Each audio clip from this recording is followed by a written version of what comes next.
এই মাটির সাথে আমার জন্মের পরিচয়। আমি এখানেই ছিলাম। রায়পুরার কৃষকের হাসিতে আমি ছিলাম, পথে, মাঠে, প্রান্তরে আমি ছিলাম।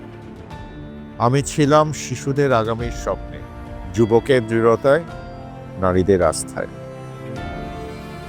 বয়োজ্যেষ্ঠদের আদরে ও দোয়ায়। আমি ছিলাম অভাবে, দুর্যোগে, দুঃসময়ের নির্ভরতায়।